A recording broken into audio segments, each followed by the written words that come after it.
Hello students, आज हम start कर रहे हैं चैप्टर एक्सपोनेंट्स की एक्सरसाइज 2b। क्वेश्चन नंबर 1 का फर्स्ट पार्ट से स्टार्ट करते हैं। First part is 1 raise to the power 8 multiplied by 3 raise to the power 0 multiplied by 5 raise to the power 3 multiplied by 2 raise to the power 2। तो 1 raise to the power 8 is 1। 1 की कितनी भी powers हम use करें answer हमेशा 1 ही होता है। Then 3 raise to the power 0, इसका हमने करा था किसी भी नंबर की पावर अगर 0 है तो आंसर 1 होगा। Multiplied by 5 raise to the power 3, that means 5 को 3 बार लेना है। 5 into 5 into 5 that is 125। Further 2 raise to the power 2 is 4। अब इसका सोल्यूशन करते हैं। 1 इंटू 1 इंटू 1 तो 1 हो जाएगा। ये 125 इंटू 4 तो we have 500। This is our answer. Next part पे आ रहे हैं। Next part is 4 to the power 7 whole to the power 2। ये हमारा एक्सपोनेंट्स का लास्ट वाला हमने जो लॉ किया था वो लॉ है। सेम बेस पे अगर दो पावर्स होती हैं तो आपस में मल्टीप्लाई हो जाती हैं, तो मैंने ऐसे लिख सकती हूँ। सिमिलरली इसकी भी पावर्स 3 मल्टीप्लाई बाय 4 लिखते हैं। ये सॉल्व होके आ रही है 4 to the power 14 multiplied by 4 to the power -12। अब मल्टीप्लाई में सेम बेस अगर चल रहा होता है तो पावर्स ऐड होती हैं। तो ये हमारा हो गया 4 to the power 14 plus -12। Then 4 to the power plus minus करके माइनस हो जाएगा 14 minus 12, that is 4 to the power 2 which is 16। ये हमारा आंसर हो जाएगा। नेक्स्ट कर रहे हैं पार्ट 3 इसी क्वेश्चन का, which is 2 to the power -9 divided by 2 to the power -11 whole raise to the power 3। Division का साइन है तो मैं इसे पहले इस फॉर्म में लिख रही हूँ, whole raise to the power 3।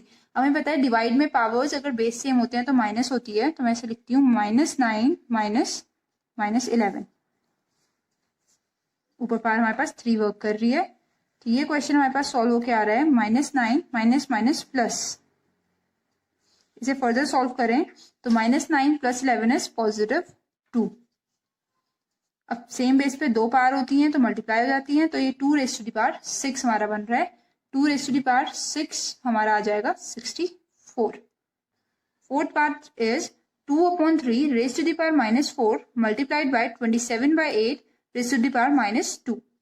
Negative हटाते हैं, ये हमारे पास आ जाएगा 3/2 टू द पावर +4।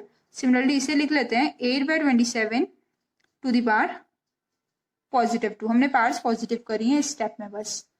नेक्स्ट अब हम इसमें कर रहे हैं, हम देख रहे हैं ये वाला जो हमारे पास नंबर है अगर हम इसे चेंज करें तो हम इसका बेस सेम बना सकते हैं इसकी तरह।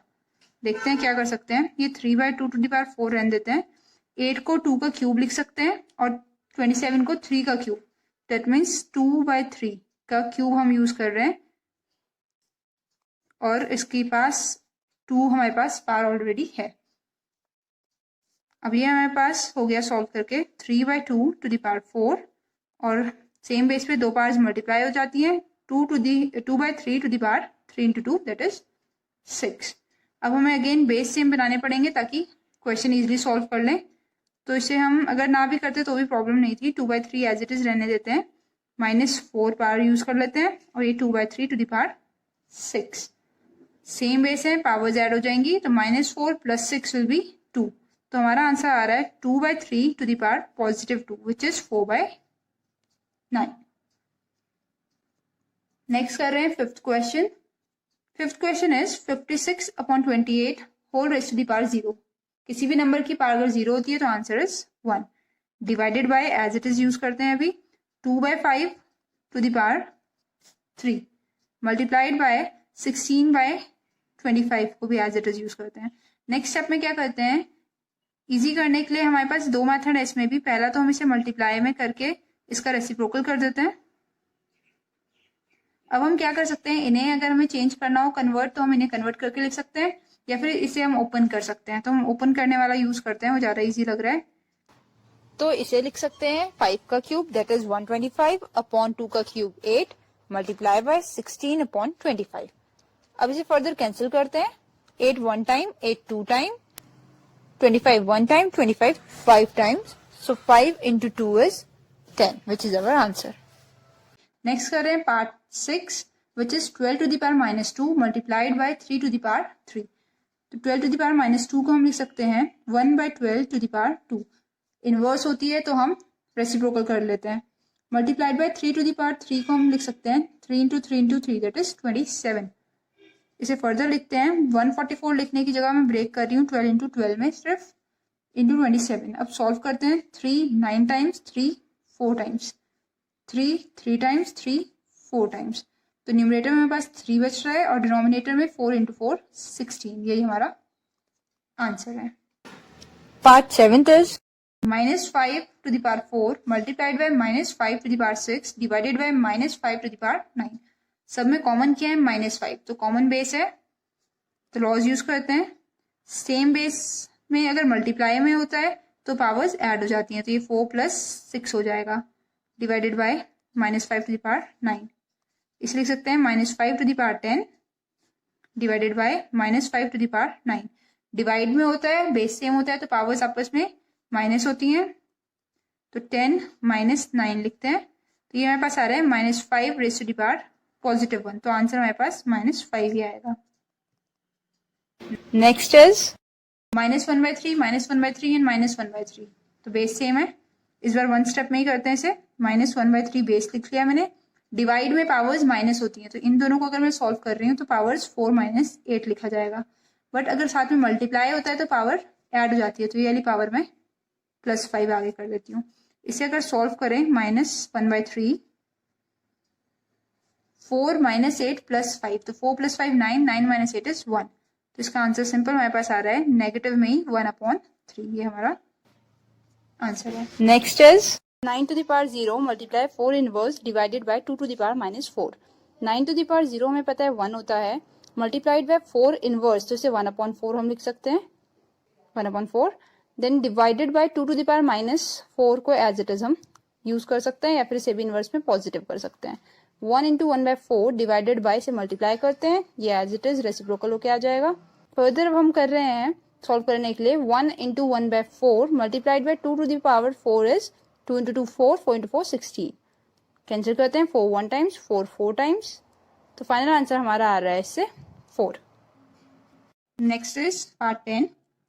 Part 10 is 625 raise to the power -3/4।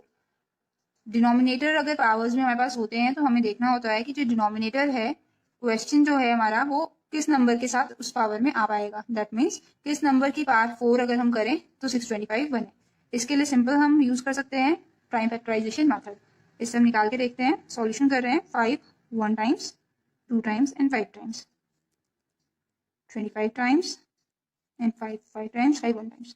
625 को लिख सकती हूँ 5 raise to the power 4 4 to the power 3/4। Denominator वाले में हमेशा सेम बनता है क्योंकि आगे ये पावर्स कैंसिल हो जाती हैं। मल्टीप्लाई में होती हैं पावर्स 4 से 4 कैंसिल, हमारा आ गया 5 रेज़ टू द पावर -3। इसे सॉल्व करके लिखें तो 1/5 टू द पावर 3 लिख सकते हैं विच इज 1/125। ये हमारा फाइनल आंसर है। सेम क्वेश्चन है नेक्स्ट। इस बार डिनोमिनेटर हमारे पास पावर में 3 है, दैट मीन्स 27 किसी की थर्ड पावर में आ जाएगा। तो 27 को हम लिख सकते हैं 3 × 3 × 3 that is 3 to the power 3। Similarly 64 को भी हम लिख सकते हैं 4 × 4 × 4 that is 4 to the power 3। जब भी डिनोमिनेटर्स वाले क्वेश्चन होते हैं तो मैक्सिमम टाइम ये सेम बनता ही है। तो अभी हम ये ऐसे लिख रहे हैं। अब दोनों की पावर अगर 3 है तो हम क्या कर सकते हैं, इस पावर को डायरेक्ट बाहर ले लिया जाए। तो इसे मैं लिख रही हूँ 3/4 टू दी पावर 3 और इसके ऊपर एक पावर वर्क कर रही है -2/3। अब सेम बेस पे जब दो पावर्स होती हैं तो आपस में मल्टीप्लाई हो जाती हैं। वो मैं लिख रही हूँ 3/4 3 × -2/3। तो 3 से 3 cancel, 3/4 to the power -2। Minus power हटाने के लिए रेसिप्रोकल करेंगे तो ये 4/3 हो जाएगा। स्क्वायर चल रहा है, फर्दर आंसर लिखेंगे 4 × 4 is 16 3 × 3 is 9 16/9 is our answer. Next part कर रहे हैं 1/32 raise to the power -2/5। Again हम देख रहे हैं 5 डिनोमिनेटर है, दैट मीन्स 32 के साथ ऐसा नंबर हो सकता है जिसे 5 टाइम्स मल्टीप्लाई करें तो 32 बने। सबसे पहले तो हम नेगेटिव पावर हटाते हैं इसकी, 32 को ऊपर कर देते हैं। नेगेटिव पावर हटाने के लिए रेसिप्रोकल यूज करना होता है। 32 को हम लिख रहे हैं 2 की power 5 and 2/5 as it is. Solve करते हैं। सेम बेस पे दो पावर्स होती हैं तो मल्टीप्लाई होती हैं। 5 से 5 कैंसिल, तो 2 का स्क्वायर, 2 का square is 4 which is our answer. इस पार्ट में हमारे पास 125 raise to the power -2/3। Again denominator 3 है तो हमें 125 के लिए वो नंबर सोचना है जिसे 3 टाइम्स मल्टीप्लाई करें तो 125 बनता है। तो 5 raise to the power 3 use करते हैं, -2/3 divided by 8 raise to the power 2/3। Again 8 को ऐसे नंबर्स के लिए हमें सॉल्व करना है जिसे 3 टाइम्स करें तो 8 बने, तो इसके लिए हम 2 यूज कर सकते हैं। अगर ये नंबर्स सोचने में प्रॉब्लम हो रही है तो हमें इनका डायरेक्ट प्राइम फैक्टराइजेशन करके नंबर्स फाइंड आउट कर सकते हैं। इसे सॉल्व करते हैं। सेम बेस पे दो पावर्स होती हैं तो मल्टीप्लाई हो जाती हैं, तो अभी मल्टीप्लाई करके पावर्स लिख रहे हैं। 3 से 3 कैंसिल, 3 से 3 cancel. Now we have 5 to the power -2 divided by 2 to the power 2। Divide को हटाएं तो ऐसे लिख सकते हैं अपॉन में। फर्दर हम देख रहे हैं माइनस है, अगर पावर माइनस में होती है तो खुद डिनोमिनेटर में चली जाती है, रेसिप्रोकल। तो हमारे पास ये बन गया है। इसे सॉल्व करते हैं तो ये 25 मल्टीप्लाइड बाय 4 हमारे पास बन रहा है विच इज 1/100। अब हम स्टार्ट कर रहे हैं क्वेश्चन का 14 part which is 243 raise to the power 2/5 divided by 32 raise to the power -2/5। Again हम देख रहे हैं डिनोमिनेटर 5 है इसमें, दैट मीन्स कोई नंबर ऐसा होगा जिसे 5 टाइम्स मल्टीप्लाई करके हमारे पास 243 आता है। अगर डायरेक्ट नहीं मिल रहा है तो प्राइम फैक्टराइजेशन करके हम नंबर फाइंड आउट कर सकते हैं। 3 8 times, 1 times, 3 27 times, 3 9 times, 3 3 times and 3 1 times. That means 243 को हम लिख सकते हैं 3 to the power 5 whole to the power 2/5। ऐसे ही 32 को हम 2 टू द पावर 5 लिख सकते हैं raise to the power -2/5। Further से सॉल्व करते हैं। दो पावर सेम बेस पे होती हैं तो मल्टीप्लाई हो जाती हैं, तो हमने मल्टीप्लाई में लिख लिया है। सॉल्व करते हैं, 5 से 5 कैंसिल, 5 से 5 कैंसिल, तो ये हमारे पास आ गया 3 to the power 2 divided by 2 to the power -2। मैंने बताया था जब डिवाइड और इनवर्स पावर एक साथ चल रही हो तो दोनों को सॉल्व करके हम मल्टीप्लाई और डायरेक्ट पॉजिटिव पावर लिख सकते हैं। तो ये हमारे पास आ गया है 9 × 4 विच इज 36। तो यही हमारा आंसर है। नेक्स्ट पार्ट करते हैं विच इज 15 पार्ट। इसमें हमारे पास है -3 रेज टू द पावर 4। यहीं से सॉल्यूशन स्टार्ट करते हैं। -3 रेज टू द पावर 4 अगर हम करें तो अगर इवन पावर होती है तो नंबर पॉजिटिव हो जाता है। 3 × 3 इज 9, 9 × 3 27 एंड 27 × 3 इज 81। माइनस ये जो भी नंबर हमारे पास दे रखा है उसकी पावर हमें 0 बोली हुई है, तो जिस भी नंबर की पावर 0 होती है आंसर 1 आ जाता है direct. Next is -2 to the power 5 divided by 64 to the power 2/3। इसे भी एज इट इज लिखते हैं 64। यह वापस वही आ गया, डिनोमिनेटर 3 है तो 64 क्या होता है हमें पता है, 4 टू द पावर 3 64 होता है। डिनोमिनेटर वाले हमेशा कैंसिल होते हैं इसलिए ऐसे सॉल्व करना पड़ेगा। इसे एज इट इज लिखते हैं एंड बॉड मास यूज करना है क्वेश्चन में। सेम पावर बेस के ऊपर दो पावर्स हैं तो इसे ओपन करा, 3 से 3 कैंसिल। अब हमारे पास हो गया है 81 - 1 × -2 to the power 5 divided by 4 to the power 2। इसे और इजी करके लिखें तो 81 - 1 मल्टीप्लाइड बाय -2 की पावर अगर 5 हम सॉल्व करें तो ये आ जाएगा 32। पावर ऑड है तो सॉल्यूशन में माइनस का साइन आएगा, नेगेटिव नंबर। डिवाइडेड बाय इसे लिख सकते हैं 16। फर्दर करते हैं 81 - 1 मल्टीप्लाइड बाय -32 डिवाइडेड बाय 16। पहले हमें ये सॉल्व करना चाहिए तो अपॉन मैंने यही लिख दिया है 16 1 टाइम, 16 2 टाइम। तो ये हमारे पास आ गया 81 - 1 मल्टीप्लाइड बाय -2। बॉड मास के हिसाब से किया है पहले डिवीजन और मल्टीप्लिकेशन, दैट इज 81 - +2, तो आंसर इज 83। लास्ट पार्ट कर रहे हैं 27 raise to the power 2/3 divided by 81/16 raise to the power 1/4। अब हमें दिख रहा है इसका डिनोमिनेटर 3 है तो इसे 3 के पावर में करते हैं, 3 to the power 3 whole power 2/3 divided by 81 है और पावर 4 है तो 3 को अगर हम 4 टाइम्स ले तो ये यूज कर सकते हैं। 16 के लिए 2 को अगर हम 4 टाइम्स ले तो यूज कर सकते हैं, होल टू द पावर -1/4। अब अगर इसे सॉल्व करें तो ये 3 मल्टीप्लाई में आ जाएंगी पावर्स आपस में और यहाँ पे पावर कॉमन करके बाहर आएगी और उसके बाद मल्टीप्लाई में आ जाएगी, ये कॉमन करके बाहर आ गई और इसके ऊपर ये पावर वर्क कर रही है। स्टेप बाय स्टेप अगर हम करें तो ये 3 और 3 कैंसिल हो गया, ये हमारे पास 3 की पावर 2 आ गया है। और इसको अगर मैं एक स्टेप में लिखूँ तो ये लिख सकते हैं 3/2 raise to the power 4 multiplied by -1/4। 4 से 4 कैंसिल, तो ये हमारे पास आ रहा है 3 to the power 2 is 9 divided by, अब वैसे ही क्वेश्चन हमारे पास आ रहा है 3/2 है और साथ में नेगेटिव पावर है। जब डिवीजन और नेगेटिव पावर एक साथ होता है तो हम क्या करते हैं, डिवीजन का मल्टीप्लिकेशन और नेगेटिव पावर की जगह पॉजिटिव कर देते हैं आंसर को डायरेक्ट। तो इससे हमारे पास आंसर आ रहा है 9 × 3 is 27 upon 2 as it is. यहाँ हमारा क्वेश्चन नंबर 1 कंप्लीट होता है। क्वेश्चन नंबर 2 स्टार्ट कर रहे हैं, सिंप्लीफाई करने हैं क्वेश्चंस, सेम पावर्स वाले लॉज जो हम यूज करेंगे। अब सबसे पहले है 8 टू द पावर 4/3, डिनोमिनेटर 3 है तो इसे 3 की पावर में लिखते हैं, डायरेक्ट मैं लिख रही हूँ, मल्टीप्लाई बाय 4/3 हो जाएगा। एक स्टेप मैंने कम कर दिया बट वो एग्जाम्स में शो करना है।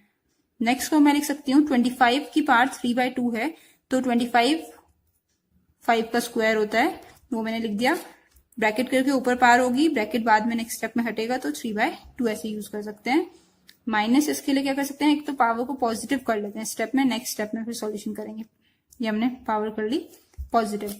पावर पॉजिटिव करने के लिए रेसिप्रोकल करना पड़ता है।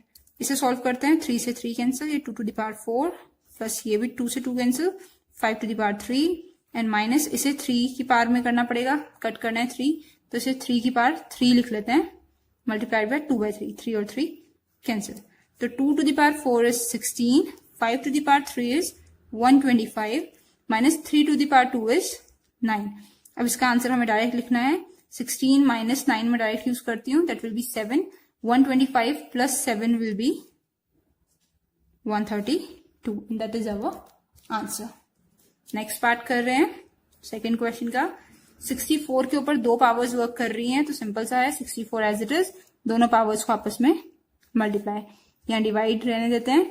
यहाँ हमारे पास 3 ब्रैकेट्स वर्क कर रहे हैं, सेम क्वेश्चन है, बेस में लिख रही हूँ क्योंकि नेगेटिव है ब्रैकेट्स के साथ, ऊपर पावर्स एक साथ हैं तो सारी पावर्स क्या हो जाती हैं, आपस में मल्टीप्लाई हो जाती हैं। मैंने मल्टीप्लाई कर दी, यहां मैं लिख सकती हूँ 64 minus 2 into minus 3 is positive 6 divided by minus 8 के ऊपर हमारे पास क्या क्या पावर्स हैं, 2 इंटू 3 इंटू 2 दैट इज 12। अब 64 को भी अगर मैं छोटा करना चाहूं तो मैं लिख सकती हूँ 8 का स्क्वायर होता है 8 इंटू 8 64, ऊपर 6 बाहर वर्क कर ही रहा है, माइनस 8 टू द पावर 12। ये मैंने इसलिए करा ताकि हमारे बेस सेम हो जाए, हमारे दोनों बेस सेम है, अगर ध्यान से देखें तो बेस सार सेम, बस ये माइनस का लग रहा है कि ये माइनस वाला बेस है, ये पॉजिटिव बेस है, बट अगर पावर 12 है तो ये पॉजिटिव ही होगा, इसलिए इसे कंसिडर करने की ज्यादा प्रॉब्लम नहीं है। और अदरवाइज इजी करना है तो मैं इसे ऐसे लिख देती हूँ, डिवाइडेड बाय ये माइनस 1 12 टाइम्स अलग कर लेते हैं, ये तो चलता रहेगा, इसमें कोई दिक्कत नहीं है। नेक्स्ट टाइम इसे डायरेक्ट 1 लिख सकते हैं। फर्दर सॉल्व करते हैं, 8 to the power 12 divided by, divide में पावर माइनस हो जाती है, 8 टू द पावर 12, तो ये डिवाइड होके 8 टू द पावर 0 बना, विच इज इक्वल्स टू 1। ये हमारा आंसर है। नेक्स्ट कर रहे हैं थर्ड पार्ट क्वेश्चन नंबर 2 का। इजिली सॉल्व करते हैं, 2 की पावर नेगेटिव 3 है तो इसे 1 अपॉन 2 की पावर पॉजिटिव 3, 2 की पावर नेगेटिव 4 है तो 1 अपॉन 2 की पावर पॉजिटिव 4 यूज करते हैं, ब्रैकेट्स बंद। नेक्स्ट करते हैं 1 अपॉन 2 की पावर पॉजिटिव 3 प्लस 1 अपॉन 2 की पावर पॉजिटिव 4। सोल्यूशन करते हैं, इसे 1 अपॉन 8 लिख सकते हैं, इसे क्या लिख सकते हैं 1 अपॉन 16, एक्सपेंड करके देखा है, ये भी 1 अपॉन 8 प्लस 1 अपॉन 16। अब नॉर्मल एलसीएम लेकर सॉल्व करते हैं, ये 16 हो गया, 8 into 2 is 16, 2 into 1 is 2, minus 1 into 1। यहाँ सेम क्वेश्चन बस पॉजिटिव में चल रहा है, कुछ ज्यादा चेंजेस नहीं करने हैं। 2 into 1, 2 minus 1 is 1, 1 upon 16 multiplied by 3 upon 16, तो फाइनल आंसर हमारा बन रहा है 3 upon 256। 3 into 1 is 3, 16 into 16 is 256। Squares अगर लर्न होंगे तो इजिली काम हो जाएगा।